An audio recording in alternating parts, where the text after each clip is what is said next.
The verse, "Your creation and resurrection is but like a single soul," indicates the following meaning. The creation and resurrection of all men is as easy for God's power as the creation and resurrection of a single man.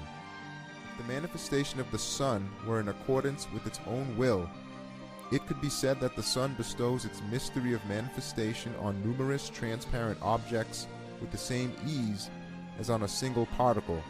In accordance with the mystery of transparency, the little pupil of a transparent particle is equal to the vast face of the ocean in receiving the reflection of the sun. In accordance with the mystery of order, it overturns a huge battleship with the same ease as a child turning over his toy boat with his finger. In accordance with the mystery of obedience, it causes a vast army to move with the same word that a commander uses to make a single infantryman move. In accordance with the mystery of equilibrium, let us imagine there to exist in space a balance so sensitive and at the same time so large that were two walnuts to be placed in its pans, it would feel them and be equally able to hold and to weigh two suns. If two suns of equal weight were placed in the pans of the scale, the same power which causes one of the walnuts to be lifted up to the heavens and the other walnut to descend to the ground will move these heavenly bodies with the same ease. Since in this lowly, deficient, and transient world of contingency, the greatest and smallest things are equal and numerous, infinite things appear equal to a single thing.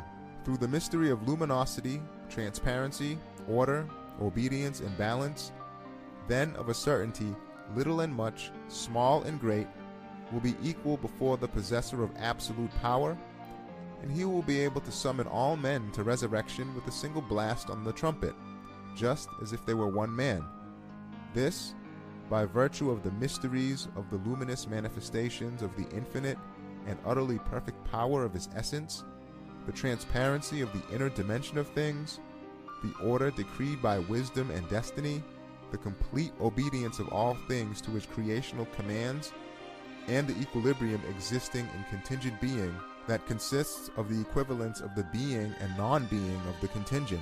Furthermore, the degrees of strength and weakness that a thing possesses are determined by the intervention in that thing of its opposite. For example, degrees of heat are determined by the intervention of cold, degrees of beauty by the intervention of ugliness, stages of light by the intervention of darkness. But if something exists of itself and is not accidental, then its opposite cannot interfere with it. For then a union of opposites would logically have to occur, and that is impossible. In something that exists of itself, there can then be no gradation. Now the power of the possessor of absolute power pertains to his essence.